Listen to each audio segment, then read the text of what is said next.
করা হয়, এদের মাথাগুলো ডিক্যাপিটেশন করে দাও। এটাকে আমরা বলি 2 ডিগ্রি গ্রোথ। জিব্বারেলিন প্রায় 100+ ধরনের পাওয়া যায়, ঠিক আছে। তাই বীজ বা মুকুলকে কি ও সুপ্ত অবস্থায় রেখে দেয়। জিব্বারেলিন বলবে ঘুম থেকে ওঠ, তোকে চারা গাছ তৈরি করতে। পাতাবাহার গাছটার সৌন্দর্যই হচ্ছে তার পাতার উপর। দ্বৈত ক্রিয়া মানে আমি কি বললাম, যে বিপরীতমুখী। যেরকম তোমরা অনেকের ক্ষেত্রে ভাবো যে এর সাথে এর চক্কর চলছে, কিন্তু প্রমাণ করতে পারো না। ওটা কিন্তু আমাদের প্রাকৃতিকও হতে পারে, ওটা কিন্তু আমাদের কৃত্রিমও হতে পারে। তো hello everyone and welcome to Skynova. আজকে আমরা নিয়ে হাজির হয়েছি আমাদের উদ্ভিদের সাড়া প্রদান ও রাসায়নিক সমন্বয় তথা হরমোন চ্যাপ্টারের দ্বিতীয় এবং শেষ লেকচার নিয়ে।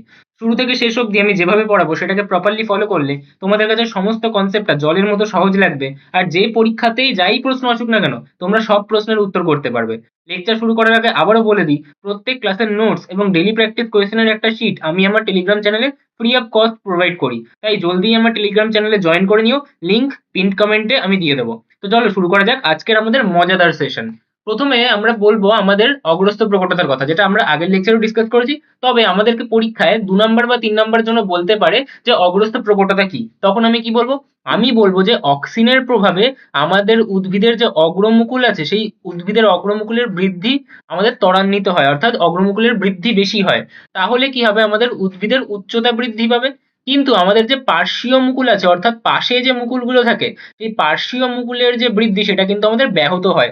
ফলে আমাদের শাখা পোশাকার বৃদ্ধি কিন্তু আমাদের ব্যাহত হবে। বোঝা গেল? এই ঘটনাকেই আমরা বলবো অগ্রস্ত প্রকটতা। তাহলে আমি কি বলবো, যে উদ্ভিদ হরমোন অক্সিনের প্রভাবে উদ্ভিদের অগ্রমুকুলের বৃদ্ধি ত্বরান্বিত হয়, কিন্তু পার্শ্বীয় মুকুলের বা কাক্ষিক মুকুলের বৃদ্ধি হ্রাস পায়। ফলে উদ্ভিদ উচ্চতায় বাড়ে, অর্থাৎ উচ্চতা বৃদ্ধি পায়, কিন্তু ডালপালা বা শাখা পোশাকা কিন্তু গজায় না। এই ঘটনাকে আমরা অগ্রস্ত প্রকটতা বলি। ঠিক আছে। এইবার যদি আমি কি করি, আমার তো বলছি যে আমার এই অগ্রমুকুলটা বৃদ্ধি পাচ্ছে, আমি যদি এটাকে কেটে দিই, আমি একটা কাঁচি দিয়ে মাথাটাকে কেটে দিলাম, যেটাকে আমরা ডিক্যাপিটেশন বলে থাকি। ঠিক আছে। তাহলে আমরা যদি অগ্রমুকুলটাকে কেটে দিই তাহলে কি হবে, তাহলে আমাদের এই পার্শ্বীয় মুকুলগুলো বাড়তে পারবে। তাহলে তখন কিন্তু আমাদের চারিদিকে শাখা পোশাকা গজাবে, কারণ আমাদের পার্শ্বীয় মুকুলের বৃদ্ধি ঘটবে। তাহলে আমি যদি কি করি, উদ্ভিদের অগ্রমুকুল কেটে দিই, তাহলে অক্সিনের প্রভাব কমে যাবে। ফলে পার্শ্বীয় মুকুলের কিন্তু বৃদ্ধি ঘটবে এবং উদ্ভিদ ঝোপালো হবে। এই ধর্মটাকে আমি কোথায় কাজে লাগাই, এই ধর্মটাকে আমরা দুই ক্ষেত্রে কাজে লাগাই। একটা হচ্ছে আমাদের চা গাছের ক্ষেত্রে, ঠিক আছে, চা গাছের ঝোপালো ক্ষেত্রে। আর একটা হচ্ছে আমাদের বনসাই করার জন্য। বনসাইয়ের নাম সবাই শুনেছে, আমি দেখাচ্ছি এক্ষুনি। দেখো, এইটা হচ্ছে কি, এটা হচ্ছে আমাদের চা গাছ। দেখো চা গাছগুলো কি সব আমাদের ঝোপ জাতীয় না? কি করা হয়, এদের মাথাগুলো ডিক্যাপিটেশন করে দেওয়া হয়, অর্থাৎ অগ্রমুকুল আমরা কেটে দিই। তাহলে কি হবে, এরা আরো বেশি ঝোপালো হবে। ঠিক আছে। এবং এগুলোকে কি বলে, এগুলোকে বলা হয় আমাদের বনসাই। এগুলো এক একটার দাম প্রায় 20,000, 30,000, 25,000 এরকম করে দাম হয়। আমার বাড়িতে আমি বানিয়েছিলাম, আমাদের স্কুলে কর্মশিক্ষার প্রজেক্ট দিয়েছিল, তখন আমরা করেছিলাম এগুলো।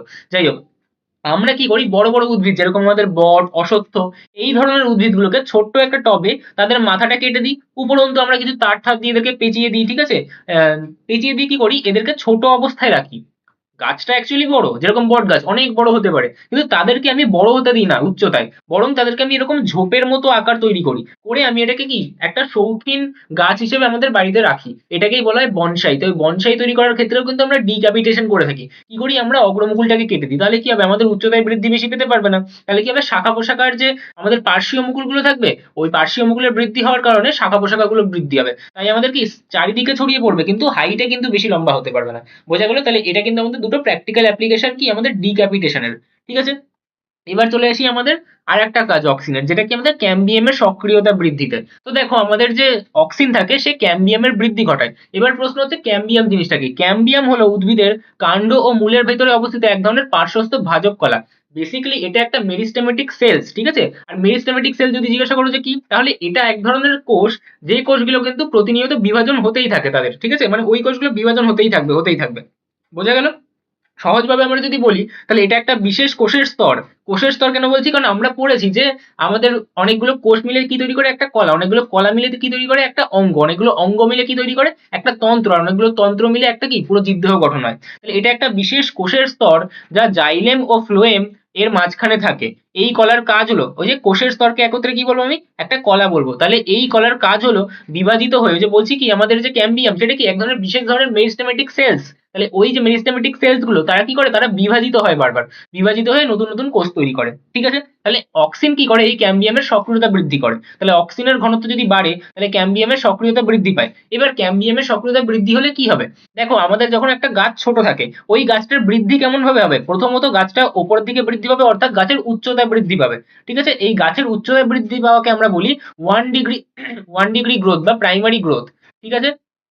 এবং গাছটা তো পাশাপাশি মোটাও হবে, অর্থাৎ কি দুই দিকে কিন্তু আমাদের মোটা হচ্ছে, হয়ে সেটা কাষ্ঠল হবে, ঠিক আছে। তাহলে এই যে গাছটা মোটা হলো এটাকে আমরা বলি 2 ডিগ্রি গ্রোথ, বা আমাদের সেকেন্ডারি গ্রোথ বা গৌণ বৃদ্ধি। তাহলে এই গৌণ বৃদ্ধির জন্য দায়ী কিন্তু আমাদের এই ক্যাম্বিয়ামের সক্রিয়তা। তাহলে অক্সিনের ঘনত্ব যখন বাড়ে তখন কি হয়, ক্যাম্বিয়ামের সক্রিয়তা বৃদ্ধি পায়, যার ফলে উদ্ভিদের গৌণ বৃদ্ধি ঘটে, ঠিক আছে। পাশাপাশি অক্সিন কিন্তু আমাদের জাইলেম কলার বিভেদনে সাহায্য করে। বিভেদন মানে কি, ডিফারেন্সিয়েশন, ডিফারেন্সিয়েশন, রিডিফারেন্সিয়েশন এবং ডিডিফারেন্সিয়েশন। এই জিনিসগুলো তোমরা উঁচু ক্লাসে উঠে ভালো করে পড়বে, এখন বেশি জানার দরকার নেই, এটুকু মনে রাখলেই হবে, ঠিক আছে। আচ্ছা, এবার চলে আসি, আমাদের অক্সিনের গল্প তো হয়ে গেছিল, চলে আসি আজকে আমাদের জিববারেলিনের কথায়। এবার জিববারেলিন সংজ্ঞাটাকে বলে দিই। উদ্ভিদের পরিপক্ক বীজ, অঙ্কুরিত চারাগাছ ইত্যাদিতে সংশ্লেষিত। তাহলে প্রথমে আমি বললাম যে কোথায় পাওয়া যায়, ভালো কথা। টার্পিনয়েড গোষ্ঠীর, অর্থাৎ ওটা কি প্রকৃতির, রাসায়নিক প্রকৃতিটা আমি উল্লেখ করলাম। নাইট্রোজেন বিহীন, এই কথাটা কিন্তু খুব ইম্পর্টেন্ট, কারণ এখানে দেখো সংকেতের মধ্যে নাইট্রোজেন নেই, ঠিক আছে। যে জৈব অম্ল, অর্থাৎ এটাও কিন্তু আম্লিক প্রকৃতির, অক্সিনও আম্লিক ছিল, আমাদের জিববারেলিনও কিন্তু আম্লিক। দৈর্ঘ্যের বৃদ্ধি ঘটায়, তাকে জিববারেলিন বলে, ঠিক আছে। আচ্ছা, তাহলে বোঝা গেল জিববারেলিনের সংকেত, সরি সংজ্ঞা। এবার সংকেত কি, দেখো আমাদের জিববারেলিন প্রায় 100+ ধরনের পাওয়া যায়, তাহলে 100+ জিএ প্রেজেন্ট, ঠিক আছে। জিএ কেন বলছি, কারণ আমাদের যে জিববারেলিন তার রাসায়নিক নাম হচ্ছে জিববারেলিক অ্যাসিড, ঠিক আছে। এইবার 100রও তো বেশি জিববারেলিক অ্যাসিড পাওয়া গেছে, তো আমরা যখন বেশিরভাগ ক্ষেত্রে বলছি না যে জিববারেলিন এটা করছে, জিববারেলিন ওটা করছে, আমরা স্ট্যান্ডার্ড ফর্ম হিসেবে জিএ3 কে কনসিডার করি। জিএ3 কেন, আগের দিন যেরকম ইন্ডোল 3 অ্যাসিটিক অ্যাসিড বলেছিলাম যে 3 নম্বর গ্রুপে কেউ যুক্ত থাকে সেই কারণে না, বরং এটা আমরা একটা অর্ডার হিসেবে লিখি। প্রথম যে জিববারেলিন পাওয়া গেছিল, মানে যার সম্পর্কে আমরা জানতে পেরেছিলাম, সেটাকে আমি কি বলবো, সেটাকে আমি বলবো জিএ1। তারপরে যে জিববারেলিক অ্যাসিড সম্পর্কে আমরা জানতে পারলাম তাকে আমরা কি বলবো, জিএ2। তারপর যে জিববারেলিক অ্যাসিড সম্পর্কে আমরা জানতে পারলাম তাকে আমরা বললাম জিএ3।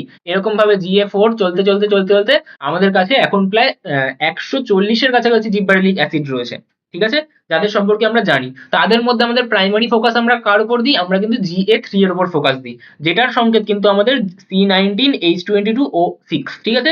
বাকিদের সংকেত আলাদা, প্রত্যেকের একটা মূল কাঠামো এক থাকে, কিন্তু তার ওখানে বিভিন্ন যে ডাবল বন্ড গুলো থাকে বা হাইড্রক্সিল গ্রুপ, OH গ্রুপ, সেগুলোর যে পজিশন, সেই পজিশন আলাদা আলাদা থাকে, ঠিক আছে। তো তার মধ্যে আমাদের জিএ3 এর সংকেত কিন্তু এটা। তো আমরা যখন সাধারণত জিববারেলিনের কথা বলছি, ঠিক আছে, তখন কিন্তু আমরা জিএ3 এর কথা কনসিডার করছি, ঠিক আছে।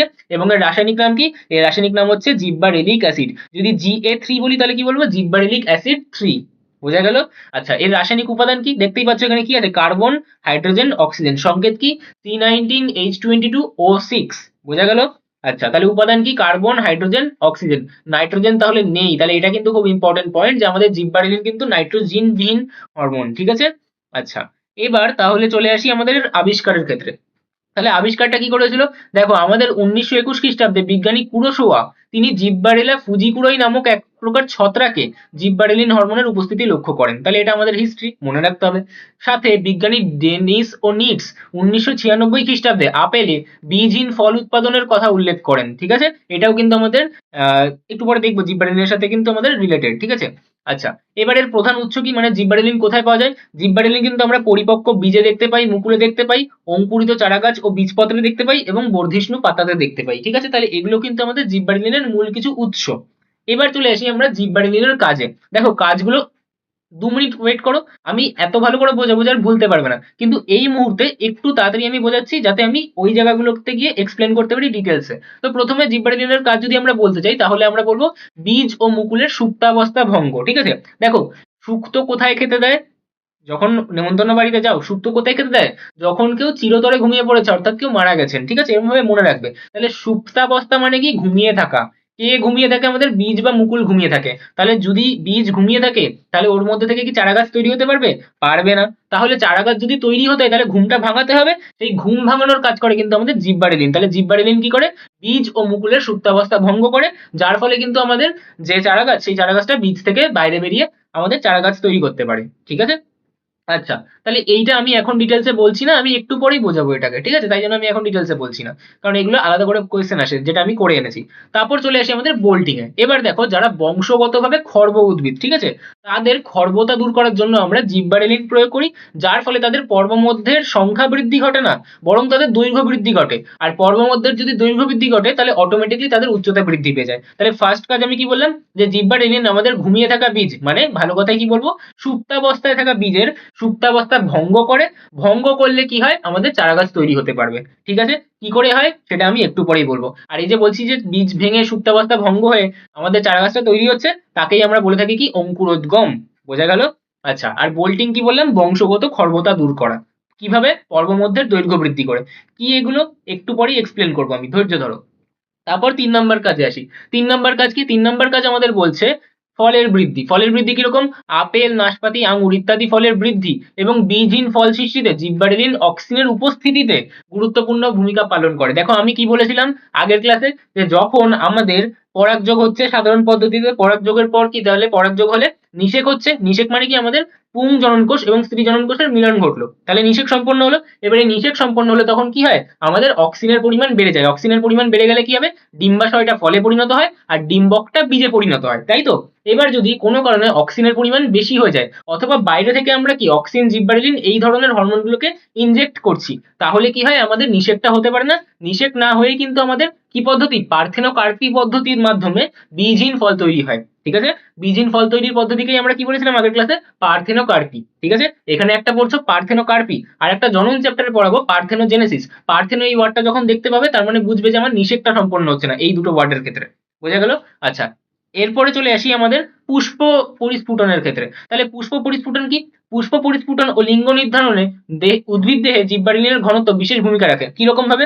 লাউ, কুমড়া ইত্যাদি উদ্ভিদে জিব্বারেলিন স্ত্রী ফুলের থেকে বেশি পুরুষ ফুল সৃষ্টি করে। অর্থাৎ আমি যদি লাউ, কুমড়ো ইত্যাদি ফুলে জিব্বারেলিন প্রয়োগ করি, তাহলে কিন্তু আমাদের পুরুষ ফুল বেশি তৈরি হবে। কিন্তু এটাই অক্সিনের ক্ষেত্রে ঠিক বিপরীত ঘটে। অর্থাৎ আমি যদি অক্সিন প্রয়োগ করি, তাহলে কিন্তু আমাদের স্ত্রী ফুল বেশি ফুটবে। ঠিক আছে, তাহলে এটা কিন্তু আমাদের আরেকটা ভাইটাল কাজ। এরপরে আমাদের আরেকটা কাজ, যেটা কি, যেটা হচ্ছে আমাদের কৃষি প্রয়োগ। আমার ব্যবহারিক প্রয়োগটা কি জিব্বারেলিনের? তাহলে এগুলো কিন্তু আমাদের মনে রাখতে হবে, যে মটর, ভুট্টা, পান, শন ইত্যাদি খর্ব জাতের গাছের দৈর্ঘ্য বৃদ্ধি করার জন্য আমরা ব্যবহার করি। আপেল, আঙুর, টমেটো, নাশপাতি ইত্যাদি গাছের ফল ধারণ ক্ষমতা বৃদ্ধির জন্য ব্যবহার করি। লেটুস গাছের দ্রুত অঙ্কুরোদ্গমের জন্য ব্যবহার করে থাকি। কয়েক প্রকার দ্বিবর্ষজীবী উদ্ভিদে প্রথম বছরের ফুল ফোটানোর জন্য এটা আমরা প্রয়োগ করি। এবার আমি যেটা বলছিলাম, যে আমি ডিটেলসে বোঝাবো। কি বোঝাবো? সুপ্তাবস্থা ভঙ্গ। দেখো, সুপ্তাবস্থা ভঙ্গ আমি যদি বোঝাতে চাই, তাহলে দুটো ক্যারেক্টারের কথা মাথায় আনতে হবে। একটা হচ্ছে আমাদের আবা। ঠিক আছে, এবার তোমরা জানো অনেকে বাবাকে আব্বা বলে ডাকে, তাই তো? তাহলে সেই আব্বা ভেবে নাও এটা। ঠিক আছে, আবা তার মানে কি, এটা বাবা। বাবা কি করবে, যখন প্রতিকূল পরিস্থিতি থাকবে, প্রতিকূল পরিস্থিতি থেকে বাবা কি আমাকে বেরোতে দেবে না? তাহলে প্রতিকূল পরিবেশ যখন থাকবে, অর্থাৎ যখন আমাদের সঠিক আর্দ্রতা নেই, যখন সঠিক পরিমাণে আমাদের কি সূর্যালোক নেই, যখন সঠিক পরিমাণে জলের উপস্থিতি নেই, তাহলে প্রতিকূল পরিস্থিতিতে আমাদের যে আবা হবে, যে বাবা থাকবে, সে কি করবে, আমাদের বীজটাকে ঘুম পাড়িয়ে রাখবে। অর্থাৎ সে কি করবে, সে সুপ্তাবস্থায় রাখবে। তাহলে আমাদের এই যে বীজ, সে কিসে আছে, সুপ্তাবস্থায় রয়েছে। ঠিক আছে, তাহলে বাবা কি করলো, আমাদের প্রতিকূল পরিস্থিতিতে আমাদেরকে বাঁচিয়ে রাখলো, আমাদেরকে ঘুম পাড়িয়ে রাখলো। কারণ এই প্রতিকূল পরিস্থিতিতে যদি বীজ ফুটে আমাদের চারাগাছ তৈরি হতে যায়, অঙ্কুরোদ্গম ঘটে যায়, তাহলে তো সে বাঁচতে পারবে না। তাই বাবা কি আমাদেরকে বাঁচিয়ে রাখলো। কে করলো এটা? আবা। আবার নাম কি? Abscisic acid. এইবার চলে আসলো আমাদের অনুকূল পরিবেশ। মানে এখন আমাদের ঠিক পরিমাণ আর্দ্রতা রয়েছে, ঠিক রকম আমাদের পরিবেশ রয়েছে, জলের উপস্থিতি রয়েছে প্রপার, মাটি উর্বর রয়েছে, সমস্ত অনুকূল পরিবেশ সৃষ্টি হয়েছে। কি বলবো, যে এখন আমাদের অনুকূল পরিবেশ সৃষ্টি হয়েছে। তাহলে এবার বাবা কি বলবে? বাবা বলবে, আমার কাজ আমি করে দিয়েছি, এবার তুই গিয়ে তোর জিন্দেগি নে। তাহলে তখন কি, অন্য কেউ লাইফে চলে আসে। তখন কি আসবে, আমাদের জিব্বারেলিক অ্যাসিড চলে আসবে, বা জিব্বারেলিন চলে আসবে। জিব্বারেলিন কি করবে, ও সুপ্তাবস্থা ভঙ্গ করবে। ও কি করবে, ও সুপ্তাবস্থা ভঙ্গ করবে। ভঙ্গ করলে কি হবে, তাহলে আমাদের অঙ্কুরোদ্গম ঘটবে। ঠিক আছে, ও কি করবে, অঙ্কুরোদ্গম ঘটাবে। বোঝা গেল? তাহলে যখন আমাদের প্রতিকূল পরিস্থিতি ছিল, তখন আমাদের আবা কি আমাদের প্রোটেক্ট করছিল কিভাবে, আমাদেরকে সুপ্তাবস্থায় রেখে। আমাদের বলতে বীজকে। ঠিক আছে, তাহলে বীজ বা মুকুলকে কি ও সুপ্তাবস্থায় রেখে দেয়। কিন্তু যেই আমাদের অনুকূল পরিস্থিতি হয়ে গেল, এখন আবা বলল, আমার কাজ শেষ, আমি এখন কমে যাচ্ছি, এখন আমাদের জিব্বারেলিক অ্যাসিডের পরিমাণ বেড়ে যাবে। আর জিব্বারেলিক অ্যাসিড কি করবে, সুপ্তাবস্থাকে ভঙ্গ করে দেবে, ফলে আমাদের অঙ্কুরোদ্গম ঘটবে, অর্থাৎ আমাদের বীজ থেকে কিন্তু একটা চারাগাছ তৈরি হতে পারবে। বোঝা গেল? তাহলে কি হবে, প্রসেসটা আমাদের, প্রথমে ছিল আমাদের বীজ সুপ্তাবস্থায়, ধীরে ধীরে ধীরে ধীরে কি আমাদের হলো, এখন তাহলে অঙ্কুরোদ্গম ঘটলো। ঠিক আছে, এটা কি ঘটলো, এটা আমাদের অঙ্কুরোদ্গম ঘটলো। ঠিক আছে, জার্মিনেশন হয়ে গেল। এবার তাহলে এর প্রসেসটা কি দেখো, তাহলে এবার প্রসেসটা পড়ি। আমাদের জিব্বারেলিন উদ্ভিদ দেহে বীজ ও মুকুলের সুপ্তাবস্থা ভঙ্গ করে অঙ্কুরোদ্গম ঘটানোর জন্য দায়ী, সেটা বুঝতেই পারলাম। প্রতিকূল পরিবেশে আবা বা অ্যাবসিসিক অ্যাসিড এর পরিমাণ বেশি থাকে, যার ফলে মুকুল ও বীজ সুপ্তাবস্থায় থাকে।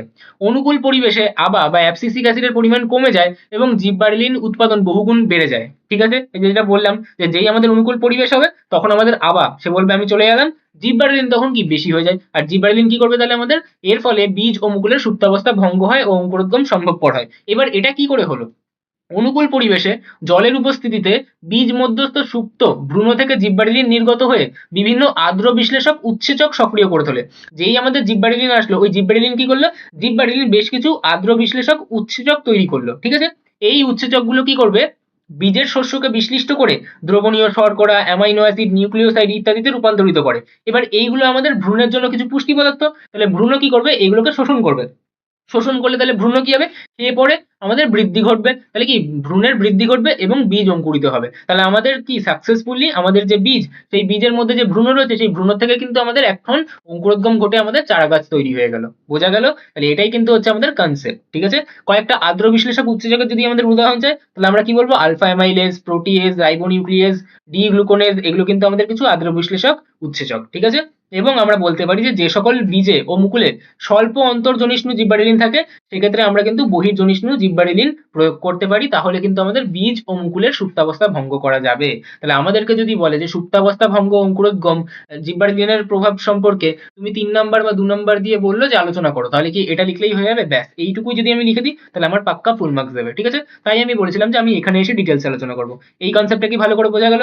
যখন প্রতিকূল পরিস্থিতি থাকবে তখন বাবা আমাদেরকে মানে কি করবে, বাঁচিয়ে রাখবে, কিভাবে, সুপ্তাবস্থায় রাখবে, মানে যাতে গাছটা বেরিয়ে না যায়। ঠিক আছে, বীজ অবস্থাতেই থাকছে ও।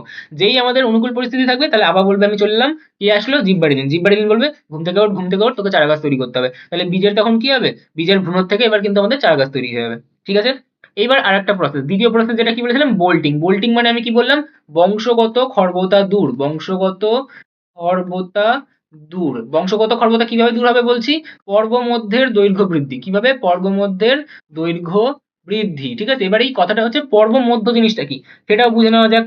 খুব ভালো বুঝতে পারবে এমন একটা জিনিস যেটা তোমরা শব্দে বেশি খেয়েছো, কি, বাঁশ। তাহলে এগুলো কি, এগুলো হচ্ছে আমাদের বাঁশ, যেটা তোমরা বহুত খেয়েছো বন্ধুদের কাছ থেকে, অন্য কারোর কাছ থেকে। তার মধ্যে এই যে গাঁট বলে না, যেগুলোকে আমরা চলতি কথায় গাঁট বলে থাকি, তাহলে এ একটা গাঁট, এ একটা গাঁট, এ একটা গাঁট, এই গাঁটগুলো হচ্ছে আমাদের সায়েন্সের ভাষায় পর্ব বা নোড। কি বলা হয়, পর্ব বা নোড। তাহলে এই একটা নোড, আবার এই নিচেটাও একটা পর্ব বা নোড, তাহলে এটাও কি একটা পর্ব বা নোড। তাহলে এই যে দুটো নাড, এই দুটো, সরি দুটো নোড, এই যে দুটো নোড, সেই দুটো নোডের মাঝখানে কি একটা ইন্টার নোড বা পর্ব মধ্য। তাহলে আমাদের বুঝতে পারলাম কি, দুটো যে গাঁট বা দুটো নোড বা পর্ব, সেই দুটো পর্বের মাঝখানের অংশকে আমরা কি বলবো, পর্ব মধ্য বা আমাদের ইন্টার নোড। তাহলে এটাই কিন্তু আমাদের পর্ব মধ্য। একই জিনিসটা আমি যদি আখ গাছের ক্ষেত্রে দেখতে যাই, তাহলে এই একটা নোড, এটা কি একটা নোড, আবার এই একটা নোড, তাহলে এটাও কি একটা নোড। নোড মানে পর্ব। ঠিক আছে, এবং এই দুটো পর্বের মাঝখানের যে অংশ, এই যে এইটুকু অংশ, এই অংশটাকে আমি কি বলবো, এটাকে আমি বলবো পর্ব মধ্য। বোঝা গেল, দুটো নোডের অংশকে আমি কি বলছি, পর্ব মধ্য। এইবার আমি যদি এই পর্ব মধ্যের সংখ্যাটা বাড়ালাম না, মানে গাঁট সেম সংখ্যক থাকলো, এখানে যেমন আমি ছবিতে একটা, দুটো, তিনটে দেখতে পাচ্ছি, ভালো কথা।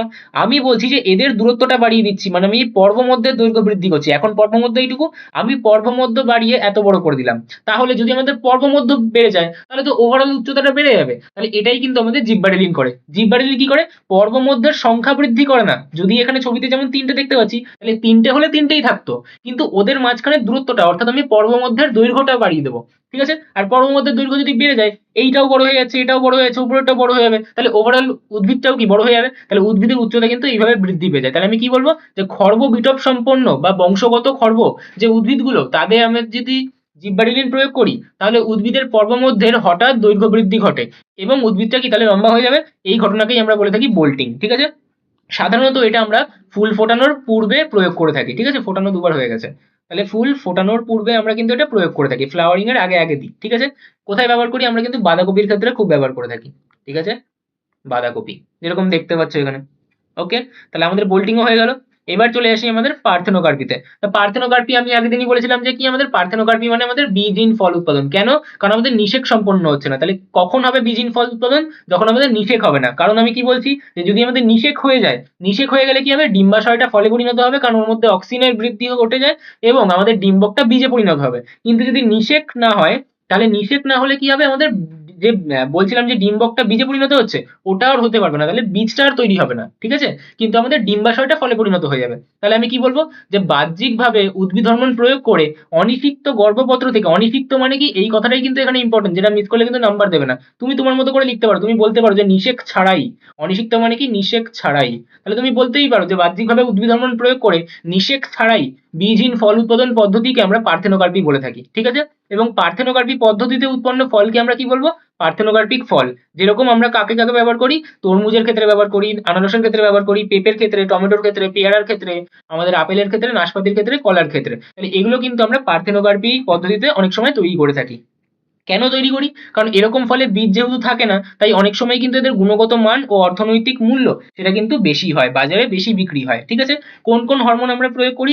আমরা সাধারণত বিভিন্ন কৃত্রিম হরমোন যেরকম আইবিএ, এনএএ এবং জিব্বারেলিন প্রয়োগ করে থাকি। তাহলে বীজহীন ফল উৎপাদন পার্থেনোকার্পির ক্ষেত্রে আমাদের কিন্তু এই যে সংজ্ঞাটা বা আমাদের এই যে ডেফিনেশনটা, সেটা কিন্তু 2 নাম্বার বা 3 নাম্বারে আসতে পারে, যে আমাদের পার্থেনোকার্পি কি সেটা আমাদের আলোচনা করো, ঠিক আছে? বোঝা গেল? তাহলে আমাদের জিব্বারেলিনের কাজ সম্পূর্ণ শেষ, ঠিক আছে? এবার চলে আসছি আমাদের সাইটোকাইনিনের ক্ষেত্রে। এবার তাহলে সাইটোকাইনিন কি? দেখো, সাইটোকাইনিন আমাদের এমন একটা হরমোন যার মধ্যে কিন্তু আমাদের নাইট্রোজেন রয়েছে, কিন্তু এটা কিন্তু আমাদের একটা ক্ষারীয় হরমোন, ঠিক আছে? আমাদের অক্সিন এবং জিব্বারেলিন সেটা কিন্তু আমাদের আম্লিক ছিল, কিন্তু সাইটোকাইনিন কিন্তু আমাদের ক্ষারীয়। আবার অক্সিন আর সাইটোকাইনিনের মধ্যে নাইট্রোজেন আছে, কিন্তু জিব্বারেলিনের মধ্যে কিন্তু নাইট্রোজেন নেই। তাহলে এই পার্ট থেকে কিন্তু তোমাদের কোয়েশ্চেন আসে, ঠিক আছে? আচ্ছা, এবার দেখো, আমাদের প্রথম আবিষ্কৃত সাইটোকাইনিন হচ্ছে আমাদের কাইনেটিন, এবং প্রথম আবিষ্কৃত প্রাকৃতিক সাইটোকাইনিন হচ্ছে আমাদের জিয়াটিন। তার মানে কাইনেটিন কিন্তু আমাদের কৃত্রিম সাইটোকাইনিন এবং জিয়াটিন কিন্তু আমাদের প্রাকৃতিক সাইটোকাইনিন, ঠিক আছে? এই সাইটোকাইনিনকে আমরা অনেক সময় কাইনিন বলে থাকি। সাইটোকাইনিনকে আমরা অনেক সময় কি কাইনিন বলে থাকি, ঠিক আছে? আচ্ছা, এটা কোথায় পাওয়া যায়? নারকেলের তরল শস্যতে, ডাবের জলে, ভুট্টার শস্যতে, অঙ্কুরিত বীজে, টমেটোর রসে ইত্যাদি ক্ষেত্রে আমরা কিন্তু সাইটোকাইনিন পেয়ে থাকি। যেরকম কি আমাদের নারকেলের তরল শস্য, ভুট্টার শস্য, টমেটোর রস, এগুলো কিন্তু আমাদের সাইটোকাইনিনের বিভিন্ন উৎস, ঠিক আছে? উৎস থেকে কিন্তু খুব কোয়েশ্চেন দেয়, তাই উৎস কিন্তু ভালো করে পড়বে। এবার যদি আমাকে সংজ্ঞা বলে, তাহলে আগে বলবো কোথায় পাওয়া যায়, তারপর বলবো যে তার মধ্যে নাইট্রোজেন আছে কিনা, তারপর বলবো যে সেটা কি জাতীয় মানে রাসায়নিক প্রকৃতি, সেটা ক্ষারীয় কিনা সেটা বলবো, আর তারপর একটা কাজ বলে দেবো, তাহলেই সংজ্ঞা হয়ে যাবে সবসময়। তাহলে কি বলবো, উদ্ভিদের ফল ও বীজে সংশ্লেষিত, কোথায় পাওয়া যায় একটু বলে দিলাম, পিউরিন জাতীয় ও রাসায়নিক প্রকৃতি বলছি, নাইট্রোজেন ঘটিত অর্থাৎ নাইট্রোজেন আছে বলে দিলাম, যে ক্ষারীয় জৈব পদার্থ, ঠিক আছে? জৈব পদার্থ সবসময় বলবে, এবং বলবে কি ক্ষারীয় জৈব পদার্থ, কারণ এটা সাইটোকাইনিন, ঠিক আছে? কোষ বিভাজন উদ্দীপিত করে, মূলত এর কাজ কি, কোষ বিভাজন উদ্দীপনা করা, তাকে আমরা বলবো সাইটোকাইনিন, ঠিক আছে? এই যে এখানে যে সংকেতটা দেখছো C10H9N5O, এটা কিন্তু আমাদের কাইনেটিনের সংকেত। এটা কার সংকেত? এটা আমাদের কাইনেটিনের সংকেত, ঠিক আছে? এর নাম কি? এর নাম হচ্ছে 6 ফুরফুরাইল অ্যামাইনো পিউরিন, ঠিক আছে? তোমাদের কিন্তু সংকেতটা মনে রাখতে হবে, রাসায়নিক নাম তোমাদের মনে রাখতে হবে না, কারণ তোমাদের টেক্সট বুকে দেওয়া নেই, ঠিক আছে?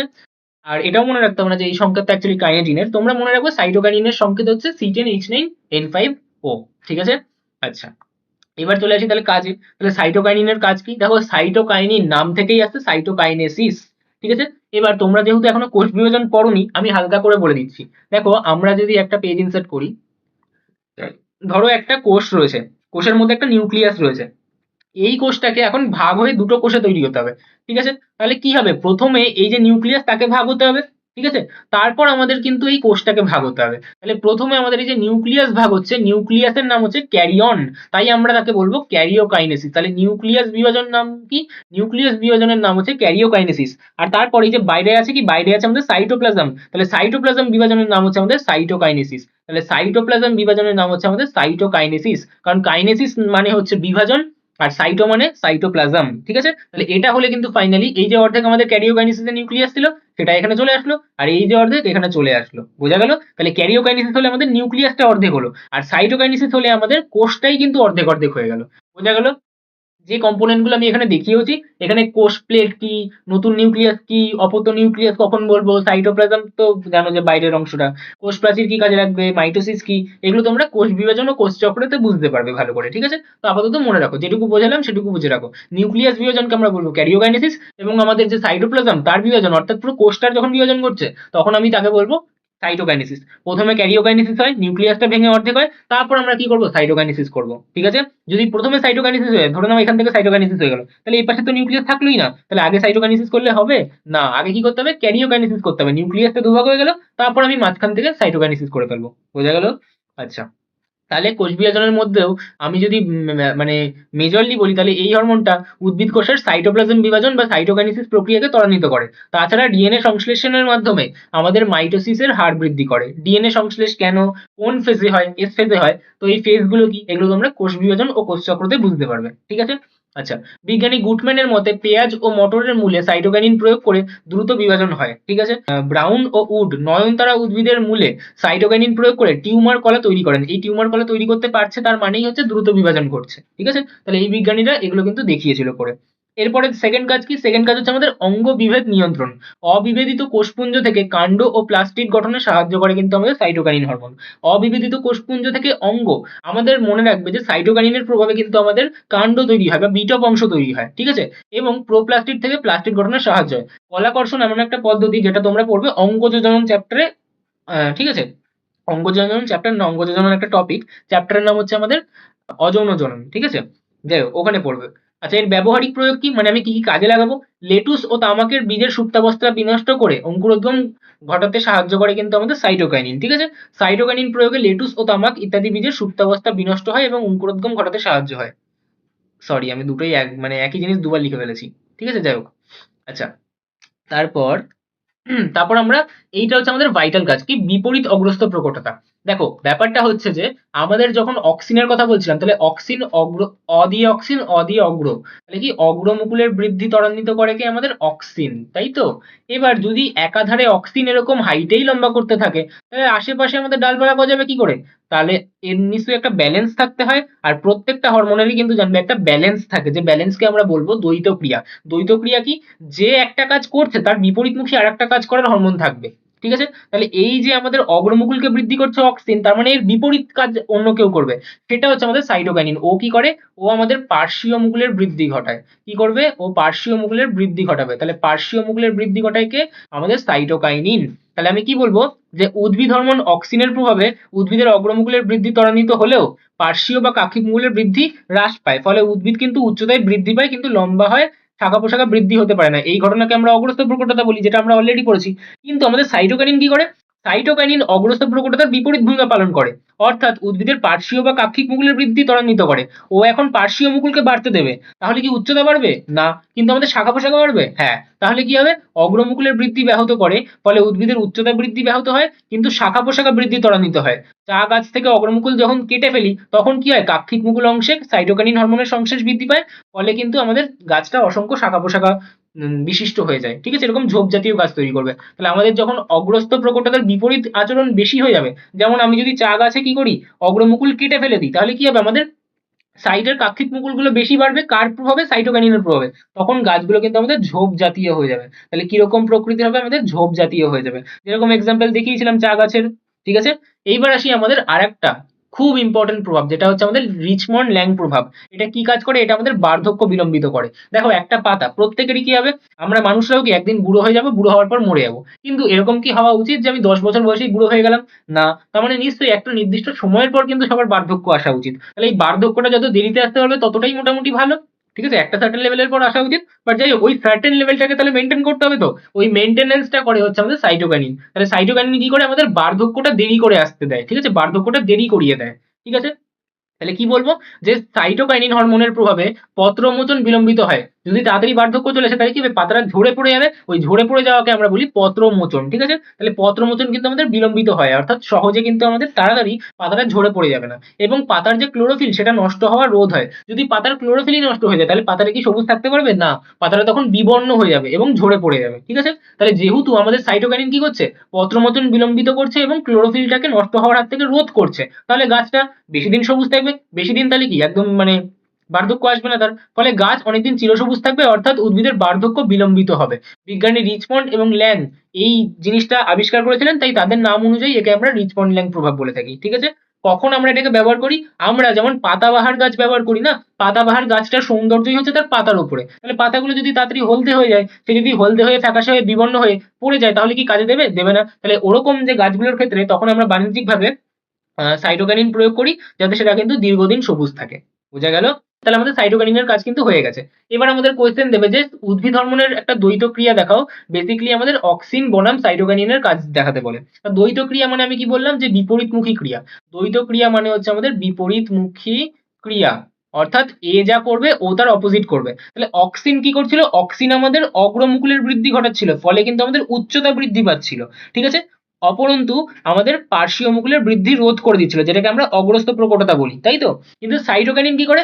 সাইটোকিনিন অপোজিট কাজ করে। সাইটোকিনিন আমাদের অগ্রমুকুলকে বাড়তে দেয় না, পার্শ্বীয় মুকুলকে বাড়তে দেয়। তাহলে অগ্রস্ত প্রকটতার বিপরীত কাজ করে, এটি পার্শ্বীয় বা কাক্ষিক মুকুলের বৃদ্ধি ত্বরান্বিত করে এবং অগ্রমুকুলের বৃদ্ধি ব্যাহত করে। তাহলে অক্সিন যখন কাজ করবে তখন আমাদের কি বৃদ্ধি পাবে? আমাদের উচ্চতা বৃদ্ধি পাবে। কেন? কারণ আমাদের অগ্রমুকুলের বৃদ্ধি ঘটছে। কিন্তু যখন সাইটোকিনিন আমার বেশি কাজ করবে তখন আমার কি হবে? শাখা পোশাকার বৃদ্ধি ঘটবে। তাহলে শাখা পোশাকার বৃদ্ধি ঘটানোর জন্য দায়ী কে?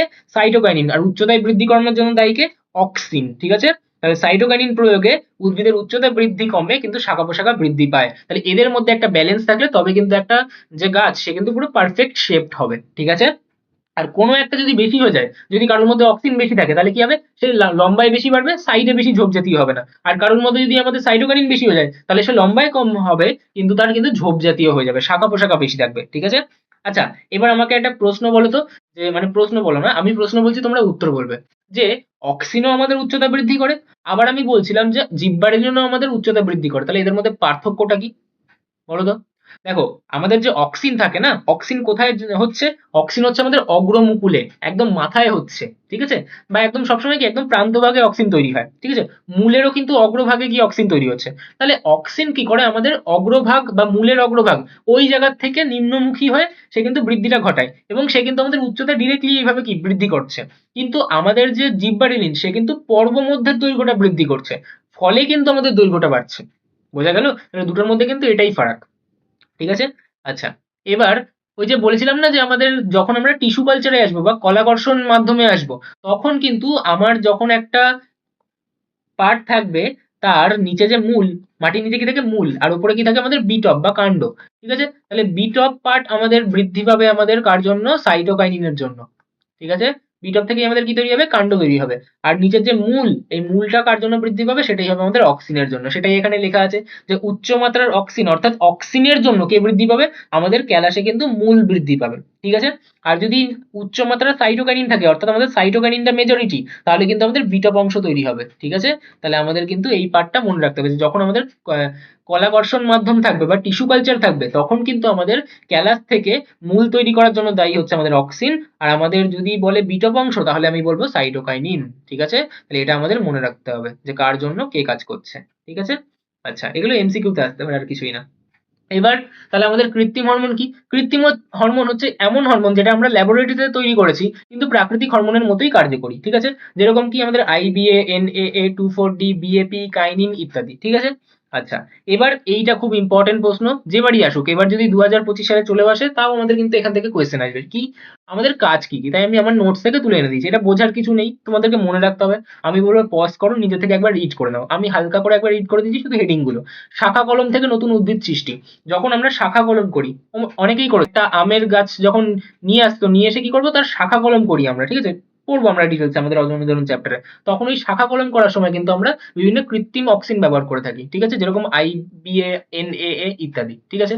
আচ্ছা, তারপর হচ্ছে আমাদের আগাছানাশক হিসেবে ব্যবহার করা হয়। আগাছানাশক হিসেবে 2,4-D ব্যবহার করা হয়, এমসিপিএ ব্যবহার করা হয়, এনএএ ব্যবহার করা হয়। এটা কিন্তু খুব ইম্পর্টেন্ট। স্পেসিফিক্যালি কিন্তু এটা জিজ্ঞাসা করে যে 2,4-D কোন কাজে ব্যবহার করা হয়। 2,4-D কিন্তু আমাদের আগাছানাশক হিসেবে ব্যবহার করা হয়। আর যদি বলে যে আগাছানাশক হিসেবে ব্যবহার করা হয় এরকম দুটি হরমোনের নাম লেখো, তাহলে কিন্তু আমরা বলবো কৃত্রিম অক্সিন 2,4-D, এমসিপিএ। এই দুটো কিন্তু সব থেকে বেশি জনপ্রিয় আগাছানাশক হিসেবে। ঠিক আছে?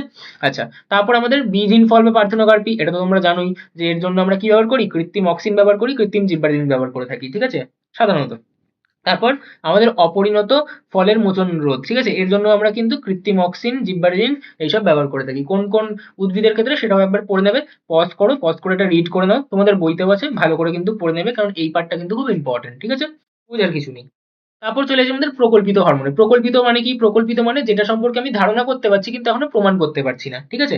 যেরকম তোমরা অনেকের ক্ষেত্রে ভাবো যে এর সাথে এর চক্কর চলছে কিন্তু প্রমাণ করতে পারো না, তখন কি তোমরা একটা প্রকল্পনা আনো মাথায়, যে মনে হয় চলছে, কিছু একটা হাইপোথিসিস আনো, ঠিক আছে? তো ওই হাইপোথিসিসই হচ্ছে এটা, যে যখন আমি কারোর সম্পর্কে ধারণা করতে পারবো কিন্তু আমি প্রমাণ করতে পারবো না, ঠিক আছে? তাহলে যে সকল হরমোন উদ্ভিদ দেহে আছে বলে ধারণা করা হয় কিন্তু তাদের রাসায়নিক গঠন সম্পর্কে আমরা এখনো জানতে পারিনি, তাকেই আমরা কি বলবো? প্রকল্পিত হরমোন, ঠিক আছে? যেরকম কি? যেরকম উদাহরণ ইম্পর্টেন্ট, ঠিক আছে? ফ্লোরিজেন এবং ভার্নালিন, ঠিক আছে? আর একটা হয় ডুরামিন। তো ফ্লোরিজিন কোন কাজে লাগে? ফুল ফোটাতে সাহায্য লাগে। আর ভার্নালিন কি? ভার্নালিন মূলত আমাদের ভার্নালাইজেশনের ক্ষেত্রে কাজে লাগে, ঠিক আছে? ভার্নালাইজেশন কি সেটা আমাদের সিলেবাসে নেই, তো আমাদের ডিটেলসে জানার দরকার নেই। তবুও যদি কেউ জানতে ইচ্ছুক হয় তাহলে অবশ্যই বলবে, আমি পড়াতে অবশ্যই পারি, কারণ আমি জানি এটা, ঠিক আছে? পিপিটিও করা আছে, বাট আমি চাই না আপাতত দেখাতে। যাই হোক, তারপর আছে আমাদের প্লান্ট গ্রোথ রেগুলেটর। এটা একটা খুব ইম্পর্টেন্ট জিনিস, যেটা কিন্তু তোমরা উঁচু ক্লাসে উঠলেও তখন চ্যাপ্টারের নামে প্লান্ট গ্রোথ রেগুলেটরই পড়বে আগে, তারপর তোমরা জানবে যে প্লান্ট গ্রোথ রেগুলেটরকেই আমরা উদ্ভিদ হরমোন বলি, ঠিক আছে? তো দেখো, প্লান্ট গ্রোথ রেগুলেটর মানে উদ্ভিদের উচ্চতা নিয়ন্ত্রক কারা করে? বিভিন্ন হরমোনরা করে। ব্যাস, তাহলে উদ্ভিদের হরমোনকেই আমি কি বলবো? Plant growth regulator. কিন্তু আমি জানি না নতুন বইতে কারেকশন করেছে কিনা, আমার কাছে 2019 সালের সহায়িকা আছে একটা, কোম্পানির নাম আর বলছি না।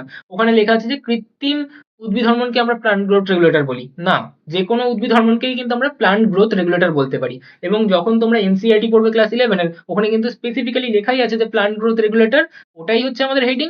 তার নিচেই আমি যখন লিখছি প্লান্ট গ্রোথ রেগুলেটর কারা, যে যে সকল আমাদের যে জৈব রাসায়নিক পদার্থগুলো আমাদের উদ্ভিদের বৃদ্ধিতে ভূমিকা নেয় তাদেরকে আমরা বলি প্লান্ট গ্রোথ রেগুলেটর। এবং এর উদাহরণ হিসেবেই আমরা কি বলবো? যে উদ্ভিদের হরমোনগুলো এগুলোর কাজ করে, যার উদাহরণ হচ্ছে auxin, gibberellin, cytokinin, ethylene, abscisic acid. ব্যাস, এটাই কিন্তু লেখা থাকবে তখন। তাহলে আমাদের কিন্তু প্রাকৃতিক হোক বা কৃত্রিম উদ্ভিদ হরমোনকেই আমরা প্লান্ট গ্রোথ রেগুলেটর বলে থাকবো, ঠিক আছে? তাহলে পিজিআর কি?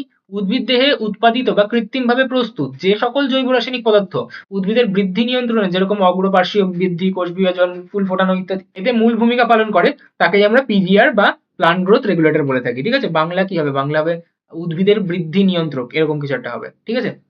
আচ্ছা, এরা কেবল বৃদ্ধি সহায়ক নয় বরং বৃদ্ধি নিয়ন্ত্রক হিসেবেও কাজ করে, ঠিক আছে? যেরকম এখানে কিছু মানে ছবি টবি দেওয়া আছে, তো দেখে নিতে পারো। প্রাকৃতিক যেরকম কি auxin, cytokinin, gibberellin, abscisic acid, ethylene, এগুলো। আর কৃত্রিম কি কি হতে পারে? আইবিএ, এনএএ, 24ডি, বিএপি, এটসেট্রা, ঠিক আছে? এগুলো বেসিকলি কি? উদ্ভিদ হরমোন যা পড়েছো, প্লান্ট গ্রোথ রেগুলেটর ওটাই, আর কিছুই না। নামটা আলাদা, কাজটা একই, ঠিক আছে? আচ্ছা, এবার উদ্ভিদ হরমোনের পরিবহন, এটা তোমাদের একটা পয়েন্ট যেখান থেকে কিন্তু তোমাদের এমসিকিউ আসার চান্সেস আছে, তাই এটা কিন্তু মাথায় রাখবে। অক্সিন কি হয়? অক্সিন কিন্তু আমাদের নিম্ন অভিমুখী হয়, ঠিক আছে? একদম অগ্রভাগে তৈরি হয়, ঠিক আছে? আমাদের তারপর কি হয়? কোষ থেকে কোষে মেরুবর্তী পরিবহন ঘটে ওর, ঠিক আছে? উদ্ভিদ অক্ষ যে শীর্ষ থেকে ওপর থেকে নিচের দিকে নামে, তাহলে কি হয়? নিম্ন অভিমুখী কিন্তু এর পরিবহন ঘটে, ঠিক আছে? এবং পাতায় তৈরি যে অক্সিন সেটা কিন্তু ফ্লোয়েমের মাধ্যমে বিভিন্ন উদ্ভিদাংশে চলে যায়। জিববারেলিন কি হয়? জিববারেলিন জাইলেম ও ফ্লোয়েমের মাধ্যমে উদ্ভিদ অক্ষের উভয় দিকে কিন্তু আমাদের পরিবাহিত হয়, ঠিক আছে? আবার সাইটোকাইনিন কি হয়? সাইটোকাইনিন আমাদের জাইলেমের মাধ্যমে সব দিকে পরিবাহিত হয়। উভয় দিকে মানে কি? উভয় দিকে মানে নিচ থেকে উপরে, উপর থেকে নিচে, দুই দিকে যেতে পারবে। আর সব দিকে মানে কি? কিন্তু তার নিচ থেকে উপরে, উপর থেকে নিচে, আশেপাশে সব দিকে কিন্তু সে যেতে পারবে, ঠিক আছে? আর ইথিলিন কি? ইথিলিন তো একটা গ্যাসীয় হরমোন, তাহলে কি বলতে পারি? যে গ্যাসীয় অবস্থায় বায়ু বা কোষান্তর ব্যাপনের মাধ্যমে কিন্তু সে পরিবাহিত হতে পারে, ঠিক আছে?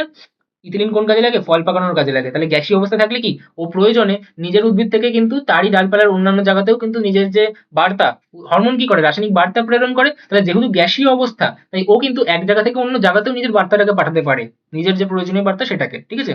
বাকি যত হরমোন আছে তারা তো আমাদের কি থাকছে? উদ্ভিদের মধ্যেই থাকতে হচ্ছে, তাহলে সে কিন্তু নিজের উদ্ভিদের বাইরে গিয়ে কোনো কাজ করতে পারছে না, কোনো বার্তা পৌঁছাতে পারছে না। কিন্তু ইথিলিন কিন্তু সেই কাজটা করতে পারে, তাই কিন্তু এ গ্যাসীয়।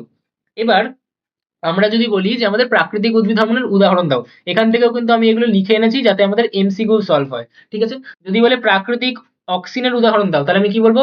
Indole acetic acid, indole butyric acid. এবার একটা ফ্যাক্ট হচ্ছে, আমাদের যে আইবিএ, ওটা কিন্তু আমাদের প্রাকৃতিকও হতে পারে, ওটা কিন্তু আমাদের কৃত্রিমও হতে পারে, ঠিক আছে? তাহলে এটা কিন্তু এমন একটা হরমোন যেটা কিন্তু আমরা প্রাকৃতিক ভাবেও পেয়ে থাকি কিছু কিছু ক্ষেত্রে, এবং এটাকে কিন্তু আমরা কৃত্রিম ভাবেও প্রডিউস করে থাকি, ঠিক আছে? তাহলে আইবিএ কিন্তু লিখবে না যদি একটা হরমোনের নাম চাই। যদি একটা হরমোনের নাম চাই যে একটি প্রাকৃতিক অক্সিনের নাম লেখো, তাহলে আমরা বলবো ইন্ডোল অ্যাসিটিক অ্যাসিড বা ইন্ডোল 3 অ্যাসিটিক অ্যাসিড, ঠিক আছে? অ্যাসিড বানান যখন তোমরা লিখবে তখন কি লিখবে? অ্যাসিড, ঠিক আছে? এবার যদি আমাকে বলে যে প্রাকৃতিক জিব্বারেলিনের উদাহরণ দাও, তাহলে তার নাম হচ্ছে আমাদের GA3, ঠিক আছে? জিব্বারেলিক অ্যাসিড 3। প্রাকৃতিক সাইটোকাইনিনের উদাহরণ দিতে বললে বলবো জিআরটিন, ঠিক আছে? এবং অন্যান্য যদি বলে তাহলে আমরা বলবো অ্যাবসিসিক অ্যাসিড, যেটা কি আমাদের বৃদ্ধি নিরোধক হিসেবে কাজ করে। এবার যদি আমাদেরকে কৃত্রিম হরমোনের উদাহরণ দিতে বলে, তাহলে এটা কিন্তু আমাদের ইম্পর্টেন্ট, কৃত্রিম অক্সিন, এটা সব থেকে বেশি ভাইটাল। কৃত্রিম সাইটোকাইনিনটা একটু ভাইটাল, কিন্তু আমাদের জিববারেলিন কিন্তু আসার চান্সেস খুব কম, ঠিক আছে? তাহলে এটা কিন্তু সব থেকে ইম্পর্টেন্ট, এটা একটা স্টার মারতে পারি। তাহলে আমাদের কৃত্রিম অক্সিন কি 2,4-ডাইক্লোরোফিনক্সি অ্যাসিটিক অ্যাসিড, ফুল ফর্ম খুব important, 2,4-D। Indole propionic acid, IPA. আর আমাদের ন্যাপথালিক অ্যাসিটিক অ্যাসিড। আর আমি কি বললাম, আইবিএ কিন্তু আমাদের প্রাকৃতিকও হতে পারে, কৃত্রিমও হতে পারে, ঠিক আছে? আচ্ছা, এবং গ্যাসীয় হরমোন কোনটা ছিল? গ্যাসীয় হরমোন একটাই আমরা জানবো, যে আমাদের ইথিলিন, যেটা কিন্তু আমাদের ফল পাকাতে সাহায্য করে, ঠিক আছে? আচ্ছা, এবার তাহলে সবশেষে আমাদের হরমোনগুলোর একটা পার্থক্য করে নেওয়া যাক। তাহলে অক্সিন কি? অক্সিনের মধ্যে কিন্তু আমাদের নাইট্রোজেন ছিল, তাহলে আমি কি বলবো? নাইট্রোজেন যুক্ত। এটা কিন্তু আম্লিক ছিল, তাহলে কি বলবো? জৈব অম্ল। এবং এর বর্গ কি ছিল? এটা কিন্তু ইন্ডোল বর্গের ছিল। অপরপক্ষে আমি যদি জিব্বারেলিনের কথা বলি, তাহলে ওটা কি? ওর মধ্যে কিন্তু নাইট্রোজেন ছিল না, তাহলে নাইট্রোজেন বিহীন। ওটাও কিন্তু আম্লিক ছিল, এবং এর বর্গ কি? টার্পিনয়েড বর্গ, ঠিক আছে? সাইটোকাইনিন কিন্তু নাইট্রোজেন ছিল, এবং এটা কিন্তু ক্ষারীয়। তাহলে আমি যদি বলি যে আমাদের পিএইচ যদি গ্রেটার দ্যান 7 হয়, আর যদি পিএইচ লেস দ্যান 7 হয়, পিএইচ গ্রেটার দ্যান 7 মানে কি? ক্ষারীয়, তাই তো? আর পিএইচ লেস দ্যান 7 মানে কি? আমাদের আম্লিক। তাহলে আমাদেরকে যদি বলে নিম্নলিখিত কোন হরমোনটির পিএইচ 11, তাহলে আমি কি বলবো? আমি দেখবো যে 7-এর বেশি, তার মানে কোনটা হতে পারে? তাহলে শুধুমাত্র কিন্তু সাইটোকাইনিন হতে পারে, ঠিক আছে? তাহলে এরকম ভাবে কিন্তু আমাদের কোয়েশ্চেন ঘুরিয়ে যেতে পারে, ঠিক আছে? আচ্ছা, এবার আমাকে যদি আচ্ছা, আর এটা কি? এটা হচ্ছে আমাদের পিউরিন জাতীয় রাসায়নিক প্রকৃতির কথা বলা হচ্ছে। এবার যদি প্রধান কাজ বলি, তাহলে আমি কি বলবো? অক্সিন অগ্রস্ত প্রকটতা নিয়ন্ত্রণ করে, উদ্ভিদের বৃদ্ধি নিয়ন্ত্রণ করে, টপিক চলন নিয়ন্ত্রণ করে, ঠিক আছে? জিববারেলিন কি বলবো? পর্ণমধ্যের দৈর্ঘ্য বৃদ্ধি করে, সুপ্তাবস্থা ভঙ্গ করে, ফলে অঙ্কুরোদ্গম ঘটে। সাইটোকাইনিন কি বলবো? কোষ বিভাজন ও বার্ধক্য বিলম্বিতকরণে কাজ করে। এবং পরিবহন আমি যদি বলি, তাহলে অক্সিন কি? নিম্নমুখী পরিবহন। এই পয়েন্টটা কিন্তু আমাদের খুব ইম্পর্টেন্ট, প্রত্যেকটা পয়েন্টই ইম্পর্টেন্ট, বাট এই পয়েন্টগুলো কিন্তু আমাদের খুবই ইম্পর্টেন্ট, ঠিক আছে? উৎস থেকে কিন্তু কোয়েশ্চেন আসবেই আসবে, 1 নাম্বার 2 নাম্বার করে, ঠিক আছে? আচ্ছা, নিম্নমুখী পরিবহন ঘটে কার জন্য? আমাদের অক্সিনের জন্য। এর কি হবে? উভয়মুখী পরিবহন ঘটবে। এর কি? সব দিকে পরিবহন ঘটবে। এই পার্টগুলো কিন্তু স্কিপ করবে না, তোমাদের যে পার্থক্যগুলো আছে সেই পার্থক্যের প্রত্যেকটা পয়েন্ট পড়বে, কারণ এখান থেকে কিন্তু এমসিকিউ পাবে, ঠিক আছে? ট্রপিক চলন কে নিয়ন্ত্রণ করে? আমাদের অক্সিন, বাকিরা করে না, ঠিক আছে? আর উৎস তোমরা জানো, উৎসগুলো পড়ে নেবে, এগুলো কিন্তু খুব ইম্পর্টেন্ট, লিখতে হবে। যখন বলবে অক্সিনের উৎস লেখো, শুধু এইটুকু লিখবে, নাম্বার পেয়ে যাবে। যদি বলবে জিববারেলিনের উৎস লেখো, এটুকু লিখবে, নাম্বার পেয়ে যাবে। যদি সাইটোকাইনিন বলে, এটুকু লিখবে, নাম্বার পেয়ে যাবে, পুরো ফুল মার্কস, কোনো নাম্বার কাটার সিন নেই, ঠিক আছে? এবং সবশেষে যতগুলো আমাদের হরমোন আছে তাদের যে শর্ট ফর্ম গুলো, সেগুলো আমি এক জায়গায় করে দিয়েছি। এগুলো কিন্তু মনে রাখতেই হবে, এগুলো কিন্তু ভেরি ভেরি ইম্পর্টেন্ট, ঠিক আছে? তার মধ্যে বেশি ইম্পর্টেন্ট কোনটা? আমাদের IAA indole acetic acid, IBA indole butyric acid, NAA আমাদের ন্যাপথালিন অ্যাসিটিক অ্যাসিড, 2,4-D এটা কি? আমাদের ডাইক্লোরোফেনক্সি অ্যাসিটিক অ্যাসিড। এগুলো কিন্তু সব আমাদের এইগুলো, এই দুটো কি? আমাদের কৃত্রিম অক্সিন। আর এটা কি? কৃত্রিম প্রাকৃতিক দুটোই হয়ে থাকে। আইএএ কি? আমাদের প্রাকৃতিক, ঠিক আছে? এটাও কৃত্রিম অক্সিন, বাট এটা অতটা ইম্পর্টেন্ট নয়। আইপিও অতটা ইম্পর্টেন্ট নয়, এমসিপিও অতটা ইম্পর্টেন্ট না। এবিএ আমাদের জন্য ইম্পর্টেন্ট, অ্যাবসাইসিক অ্যাসিড। এবং জিএ3 আমাদের জন্য ইম্পর্টেন্ট, জিব্বারেলিক অ্যাসিড। যদি জিএ বলে, তাহলে কি বলবো? জিব্বারেলিক অ্যাসিড, ঠিক আছে? ওকে, তাহলে আজকের আমাদের সমস্ত টপিক শেষ। এর সাথেই আমাদের পুরো চ্যাপ্টার কমপ্লিট হয়ে গেল। একটা পার্ট ভার্নালাইজেশন বা বাসন্তীকরণ, ওটা আমাদের সিলেবাসে নেই, কোনো টেক্সট বুকেই সম্ভবত দেওয়া নেই, বা দেওয়া থাকলে একদম সামান্য উল্লেখ রয়েছে। ওটা আমাদের সিলেবাসের জিনিস নয়। তবুও যদি কেউ জানতে চাও, তাহলে কমেন্ট বক্সে বলবে, আমি অবশ্যই করতেই পারি। তো চ্যাপ্টার আমাদের কমপ্লিট হয়ে গেল, এর বাইরে আর কিছু করতে হবে না। জিনিসগুলোকে ভালো করে রিভাইজ করো। যেগুলো বুঝিয়েছি সেগুলো যদি বুঝতে কোনো অসুবিধা থাকে, তাহলে কমেন্ট বক্সে বলতে পারো, আবার কখনো বুঝিয়ে দিতে পারি। আর এরপরে আমি প্ল্যান করেছি যে প্রথম যে দুটো চ্যাপ্টার হয়ে গেছে, তার উপর কিছু প্রিভিয়াস ইয়ারের কোয়েশ্চেন গুলো আমি সলভ করে দেবো, যাতে তোমরা বুঝতে পারো যে কিরকম প্রশ্ন মাধ্যমিকে আসে, ঠিক আছে? তো ভালো করে পড়তে থাকো, জিনিসগুলোকে রিভাইজ করো। আর ভিডিও ভালো লাগলে লাইক, শেয়ার অ্যান্ড সাবস্ক্রাইব করে দিও। আজকের জন্য এটুকুই, টাটা।